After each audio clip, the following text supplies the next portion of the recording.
We are back in the black hole of real estate, and now that we're distancing ourselves from Hurricane Milton and Hurricane Helene, I want to talk about some of the resources that are available to business owners and homeowners. So hopefully this is helpful to you. I know it was helpful to me to know some of this information. I want to pass it along to all of you.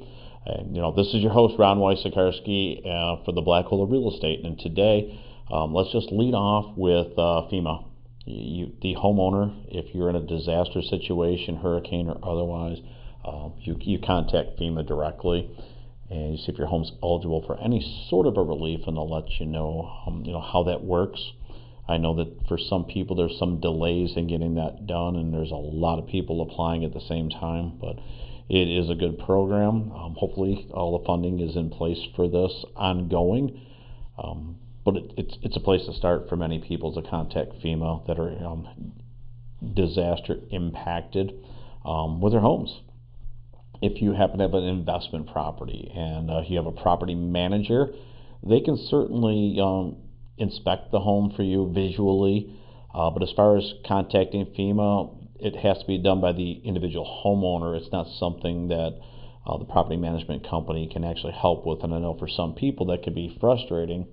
But that's just the case how those applications go. So, starting with FEMA, it's easy. Just Google it and contact them, and they're going to be able to let you know what the procedure is to make a filing to see if you can get some sort of a claim or some help that might be needed. Maybe just some supplies, whatever that is. But FEMA, I would start right there. Now, if you happen to be in business, there's a couple of resources out there. I know Florida has something available right now that you can apply for a business loan. It's temporary. You have to show need, cause, and you'll absolutely have to file some paperwork for your financials with it. But there is something as long as funding is available. You can also, I would just say just keep Googling things and you'll find it. But there's absolutely a place where you can apply for some relief through the state of Florida and their disaster programs as well. And for some people, I know that there's assistance, there's certain amounts available for it based on Hurricane Helene or Hurricane Milton, but you have to be in the affected areas. And having looked at the website, what I can tell you is you would definitely need to send in things like tax returns and maybe some bank statements to show that your business is ongoing and able to repay the loan, and it's definitely temporary, but for some people it might be a help. Now what I want to caution is it's not instant. So if you're in a cash flow situation, you can demonstrate that and also show that your business historically is paid its bills on time, you're likely eligible for it. But if you're needing it today or tomorrow, that's probably not how this is going to work. It's going to take some time. So, keep that in mind, but definitely, take a look at those. The other thing is SBA. They absolutely have disaster loans through the SBA. If you go to SBA.gov, and you'll probably see a banner that says, disaster relief, Hurricane Milton, Hurricane Helene. You can actually apply to one or the other for that funding as long as it's available. It does mention that funding may be affected by government funding to them, so they can fund it to you. That absolutely is going to need your business tax return, probably a personal tax return. You might have to send over bank statements. If it's a corporation, you're going to have to name the officers. And within that, in either one of these applications, they'll probably ask like your real estate owned, what your mortgage payments are, if there's any rent, if there's debt. A personal financial statement is quite often asked for. The majority of this is done online, and then they'll run it through their system and check it. So you can absolutely apply online. Going to SBA.gov is absolutely a place that you can at least investigate that and see if it makes sense for your business to apply. Here's what I know. Right now, the three major things I see for assistance are FEMA through the state of Florida and SBA. FEMA mainly for the homeowner, and if you're a business owner affected by this, there may not be a downside for you to investigate it or perhaps even apply. Just keep in mind that you will likely sign personally as well as professionally for these things. So if you do take a loan out in the name of the business, if the business folds, you may still owe that money. So I would want you to read the fine print on that to make sure you've got a viable business. and you're not throwing, the proverbial good money after bad. If you're thinking you're not going to stay in business, or maybe unable to stay in business, I would just ask yourself the honest question: is this a debt that I want to take on right now that I know personally I'm going to have to repay no matter how the business goes? So I feel that's what we need to talk about as far as those relief systems that are in place.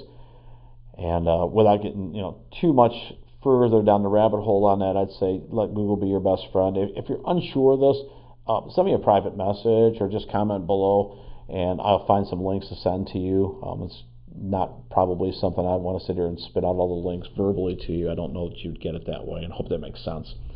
On a different note, this is absolutely a time where those with investment properties are really, really feeling it. You got a couple things going on. Number one, you've got a property that possibly was damaged. You could have a displaced tenant, so it could be giving them a 3-day notice, which is a terrible thing to tell them. But if the property is unsafe due to water or mold or damage or whatever might be happening, or structurally it's unsound or roof collapsing, they're going to have to move out. It's not because you're kicking them out; it's unsafe. So that takes place. They're going to have to find another place. It probably falls under act of God. Refer to your lease terms, what your responsibilities are. But it's a tough time to move people out.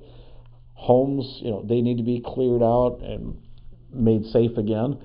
Possessions are probably lost. The owner is responsible for their dwelling, and then the tenant hopefully has some renter's insurance to cover that. And if it's floodwater, hopefully that they have a rider that covers that as well.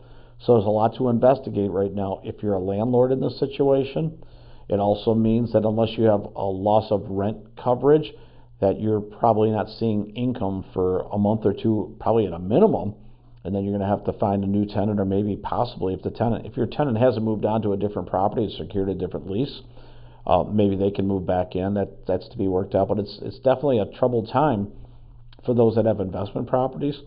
Where the tenants are displaced, they're uncomfortable, they're moving, it's unexpected, gigantic expense towards the end of the year for them. And quite honestly, they're probably losing, in many of these cases, most or all of their worldly possessions. So terrible time for them.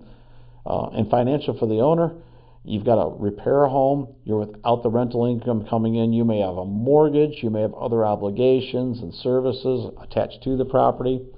There's a question of whose name does the electric stay in? And all the utilities.